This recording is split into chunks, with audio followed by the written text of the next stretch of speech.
Hi everyone, we're going to go through your A-Level Economics exam technique and structures today.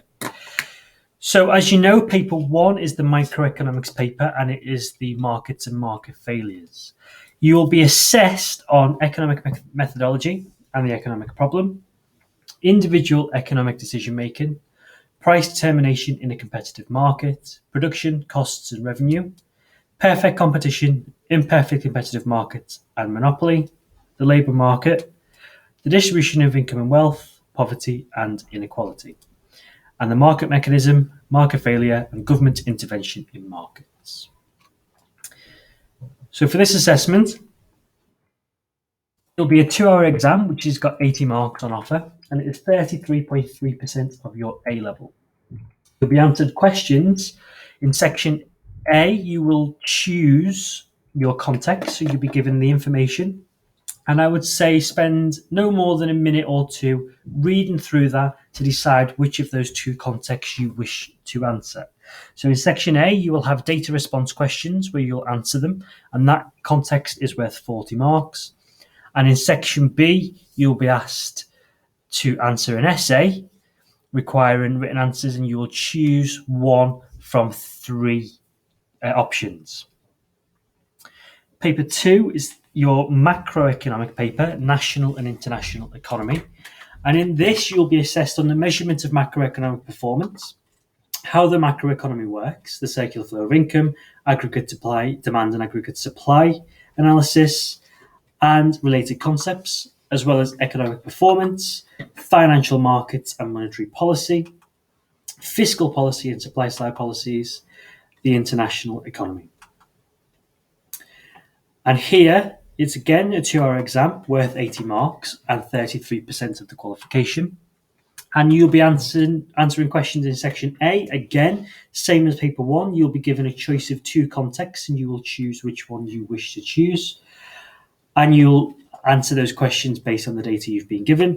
And section B are essay questions. Again, you'll choose one from 3. And paper 3 is slightly different. You're assessed on all of the content from paper 1 and paper 2.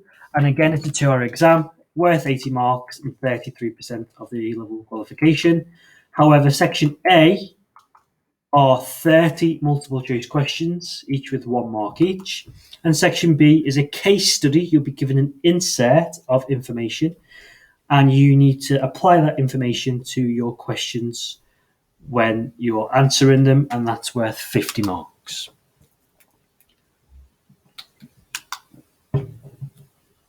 So section A of paper 1 and 2, you'll have a 2-mark question, a 4-mark question, a 9-mark question, and a 25-mark question. And in section B, you'll have 1 essay, but it will be split amongst a 15-mark question and a 25-mark question as well. And paper 3, section A, is 30 multiple choice questions. And section B is a 50-mark investigation broken down into a 10-mark answer, a 15-mark answer, and a 25-mark answer as well.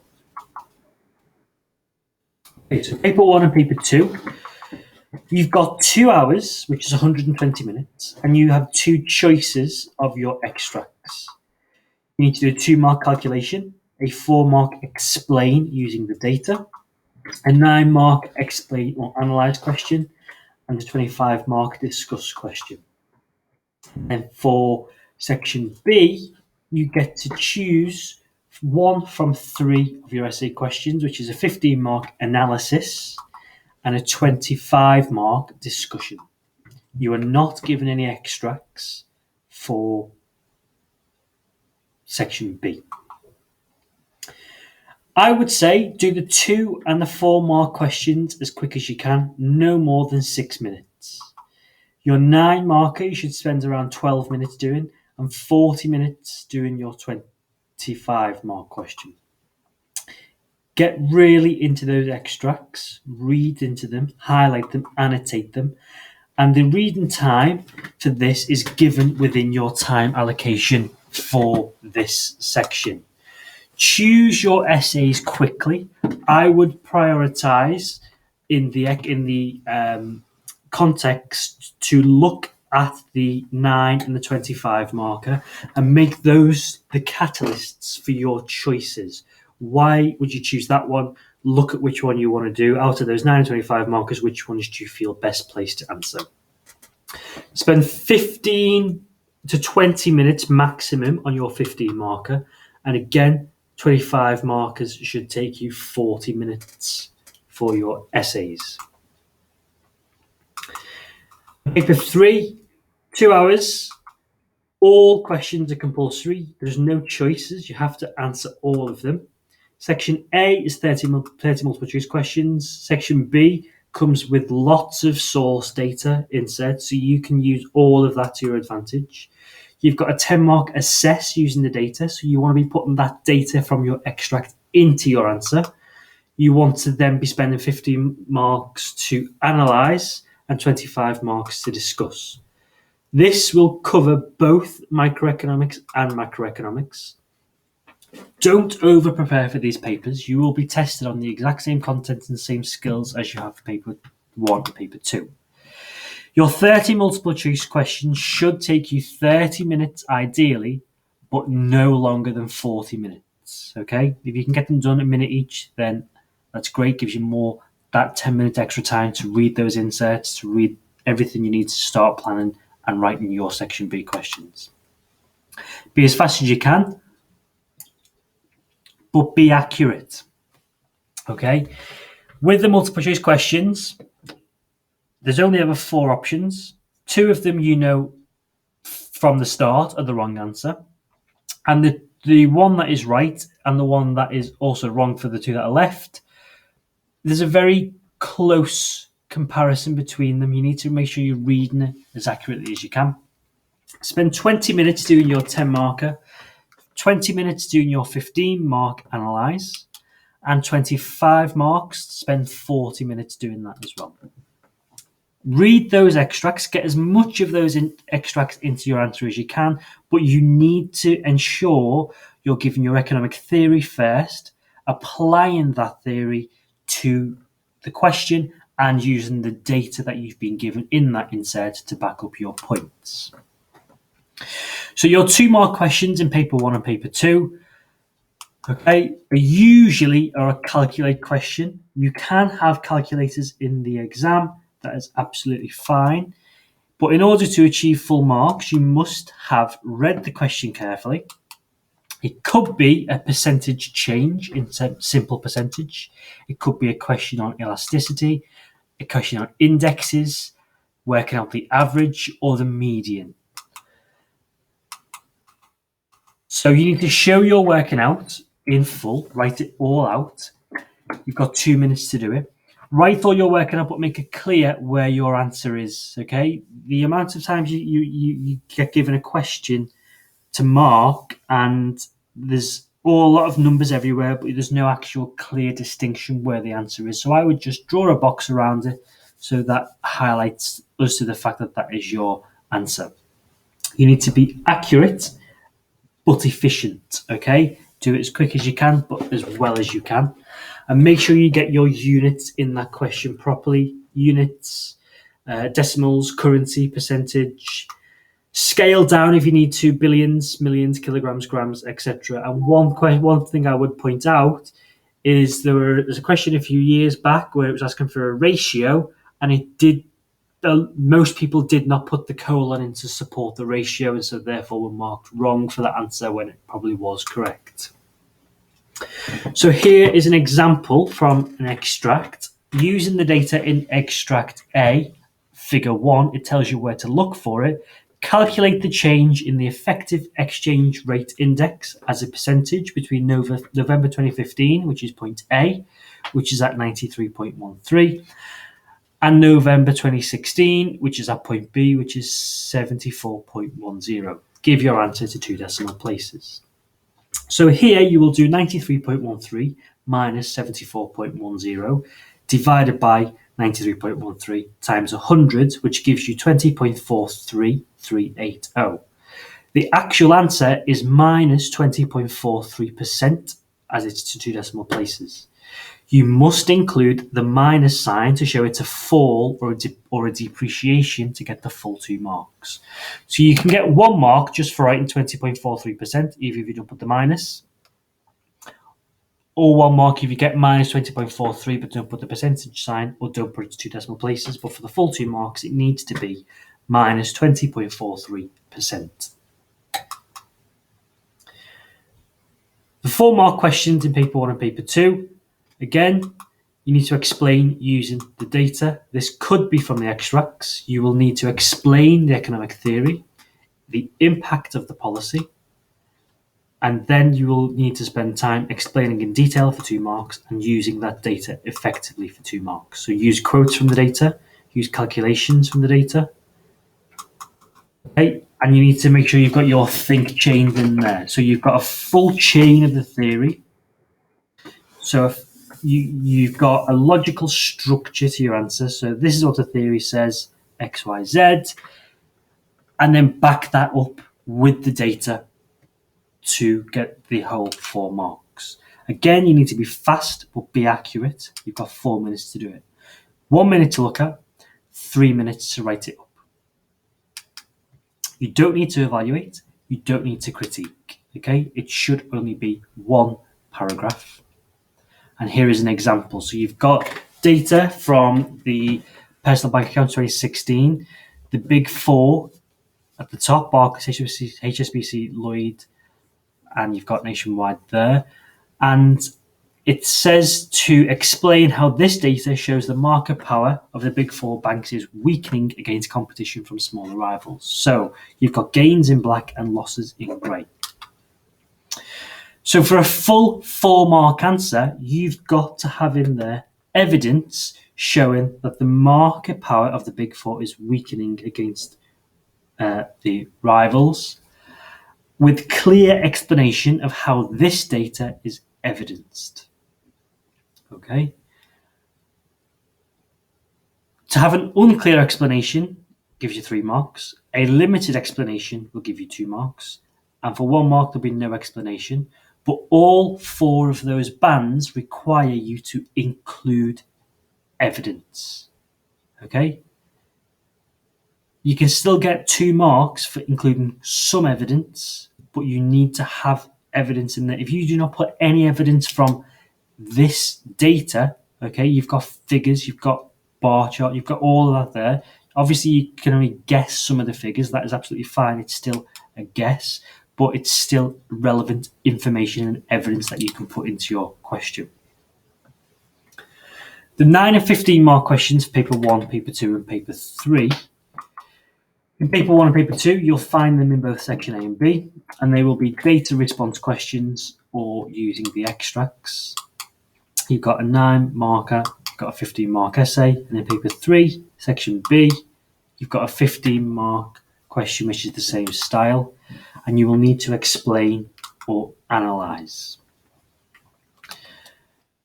So you need to ensure you've got a good level of depth in your economic theory tested, okay? The level of depth is important because you need to go into, an analysis. So you need to have a good level of depth there.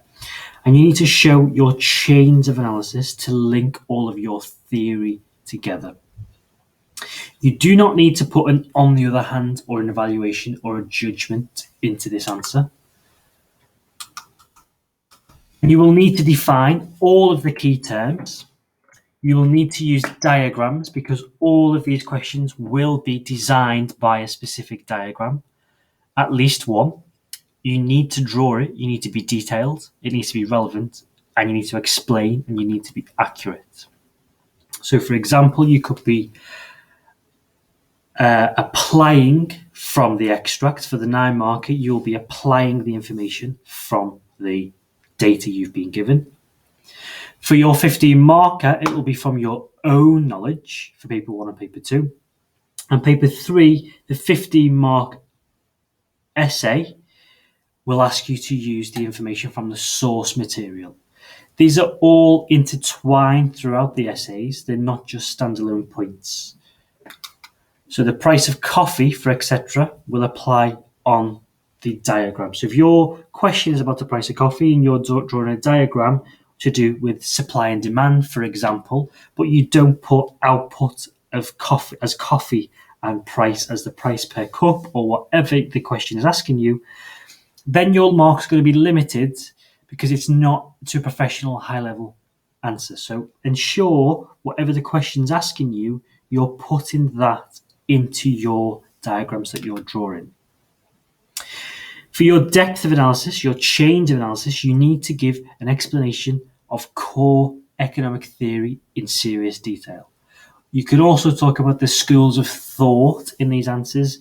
John Maynard Keynes, free market equilibrists, neoclassical economists, all of these individual schools of economic theory can add to your chains of analysis and add to your answers here. So these are marked using levels, and we'll come to those levels. And there are 4 techniques to the highest quality. Okay? So you need to be focused and specific. You need to use the extracts to help with your question, and you need to spend less time. Okay, you've got 12 minutes to answer these. 15 marks, you need to be broad. You need to explain the 3 key points in detail. You don't have any extracts here, so it's from your own knowledge. And the application of these need to be as high as it was in your 9-mark answers. You've got 20 minutes to answer these 15-mark questions. In paper 3, you will be given extract material, and the answer is going to be quite broad. You've got 20 minutes to answer the question. And here is an example of a 9-mark question. So you've been given the extract C, and it tells you specifically in the question, lines 10 to 11, says there is ample opportunity for new players to enter the sector. With the help of a diagram, explain how the lowering of barriers to entry in the banking market might lead to lower prices in a situation where banks make normal profit, for 9 marks. So these are the levels I was talking about. You've got level 3, level 2, and level 1. So a level 3 response is well organized and develops one or more of the key issues that are relevant to the question. It shows sound economic knowledge and understanding of relevant economic terminology, concepts, and principles. Includes a good application of relevant economic principles and/or good use of data to support the response. Includes well-focused analysis with clear logical chain of reasoning, and includes a relevant diagram that will, at the top of this level, be accurate and used appropriately. So that's what you need to have a level 3 response. And this question is focused around a monopoly diagram. So if you've got the monopoly diagram in your answer, then you're on the right track, because that is exactly what the question is around. So we're expecting this diagram answer showing that a firm will profit maximize initially, but then reduce prices closer to normal profit. A monopolist facing potential entrance into a contestable market would fear entry and reduce price from PM to PC, with the profits falling just before normal profits. And other diagrams are acceptable. Monopolistic competition with the AR-MR shifting left because of entry, but ideally a monopoly diagram should be used in this question. And for a 15 marker, you've got, according to Public Health England, poor air quality is the largest environmental risk to public health in the UK. In particular, diesel cars are estimated to be responsible for 40,000 premature deaths each year. In response, the government announced in 2017 that it would ban the sale of new petrol diesel cars by 2040. Explain why this might be a source of market failure. So you've got lots of points for you to discuss here. You've got what is market failure, what is the difference between MSB and MPB, or MSC and MPC. Okay, why is MPB greater than MSB? Analysis of negative consumption externalities produced by driving petrol and diesel cars in terms of noise pollution, air pollution, congestion, accidents. Why these externalities lead to overproduction and consumption. Discuss government intervention currently, licenses, speed limits, restrictions, congestion charges. Congestion charges coming into force in Manchester for vans and anything above a van in May. You can talk all about this as in recent examples as well as historical ones as well. You've also got an information asymmetry problem here. Diesel cars used to be thought as being cleaner than petrol. So there's the information deficit that's there. And you can use diagrams to support your analysis here to assess your response to the question. But if we go back and look at those chains for the 9 marker, okay, it's got includes a relevant diagram. That's what is required for a 9 marker. You also require to have one for a 15 mark example, okay, and the use of that should be taken into account when assessing. And they're the levels for the 15 markers. So you've got the 3 levels again. A good response, a level 3 response, is well focused, got clear logical chains of reasoning. A good application, where appropriate, good use of data. That good use of data can come from those diagrams. Shows sound knowledge and understanding of terminology, concepts, and principles with few, if any, errors, and is well organized and develops a selection that are relevant to the question. And in papers 1, 2, and 3, your 25 markers will be in paper 1 and 2, a data response and a long essay. Paper 3 is the last question in section B. You have 40 minutes to answer this. And it will be a discuss or evaluate question. Now, there's 2 ways to do this. There's a one policy, one thing to discuss and evaluate, or there's multiple. And so for a one policy, you will need to give a definition, key terms in the question, answered, explained, done properly. You will need to have, on the one hand, to answer the question, 2 points for that, with a good chain of analysis. You've applied throughout with diagrams. It's fully accurate. You're going to talk about analysis. You're going to back up your theory. You're going to use the extract material in paper 3, or you're going to use your application from your wider reading that you've done in economics. Each point you make needs to be evaluated. Then you've done the one hand, you need to do the same for on the other hand. Okay, the depth of analysis, good application, good evaluation. It's exactly the same as on the other hand. So you should have 2 points on one hand this, on one hand this, on the other hand this, on the other hand this. Then apply judgment, which is an important part to score between 21 and 25 marks. It's a simple structure, okay, but you need to make sure it's done well. Now, there are videos on YouTube from Econ Plus Del for how to write a perfect paragraph, how to write a really good evaluation, and how to write a judgment, and the links to them are there, and they're also on Google Classroom as well. Now, that's for a one policy, one thing to discuss or evaluate, but sometimes you're given questions where it's 25 mark with multi-policies or multiple things that you need to discuss. Okay, so it's to discuss or evaluate more than one thing or multiple policies. And in paper 1 and paper 2, section A and section B, paper 3, it's in section B. So you will need to define all of the key terms, all of the points in there, do it well, okay, as detailed as you can be. So if it's for multi-policy, you will do on the one hand for policy 1, with a chain of analysis, application, how does it do what the question is asking? Then you'll talk about the problem with policy 1. Again, analysis, application, answer the question. Then you will do on the one hand for policy 2. Chains, application, answer the question. Then you'll do the problem with policy 2, and you'll go into that chain of analysis, application, answer the question, and you'll keep going around and round and round if there's more than 2. So you'll talk about, on the one hand, the problem with this. On the other hand, problem with this. Also, problem with this. Okay? You'll do your judgment and you'll leave an evaluation to the end. Judgment gives you a good answer to the question.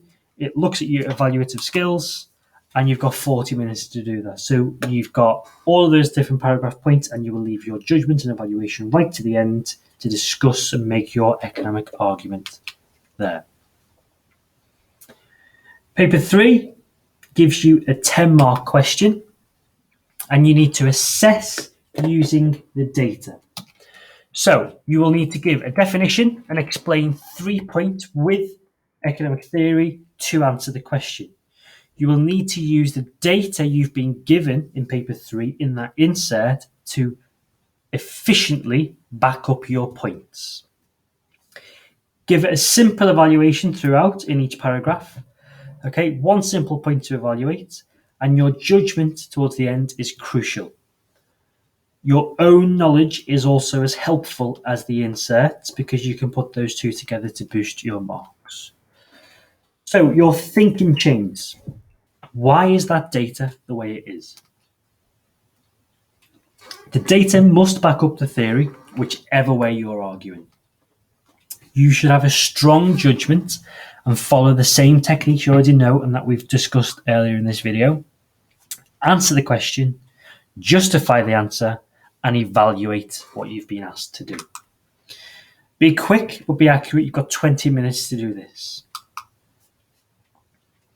Okay, common evaluation points are: where's the source from? Is it biased?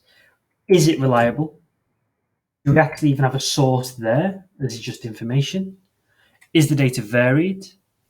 If it's narrow, it's tough to make an important judgment. What's the time period of that data you've been given? Is it just a snapshot? Is it a broad time period? How many countries does it assess? Is it just a few? Can you compare them? What other factors are there? What's the relationship between the data?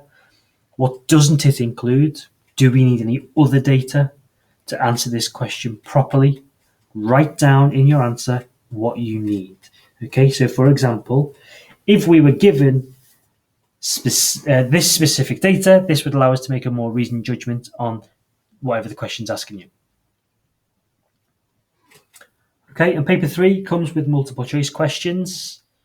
Okay, there are 30 in total across micro and macro. That does not mean there'll be 15 of each. Okay, there are 30 and it's between micro and macroeconomics. Anything can be asked, so make sure you revise everything. Focus on what that question is asking you. There is always a distractor. You can easily eliminate 2 of them, and then you need to focus on what is the distractor and what is the correct answer. Okay? You can use any spare paper to write your working out or equations if you need to help, or write it around the question, making sure it's clear what you know it is. Be fast, confident, and accurate. Make sure you practice. We can download multiple versions of multiple choice questions if you want. Just let us know. 30 minutes to do these 30 questions, but no more than 40. So that's an overview of how to answer each of those questions and how your assessments are going to be broken down. If you do have any questions, please let us know.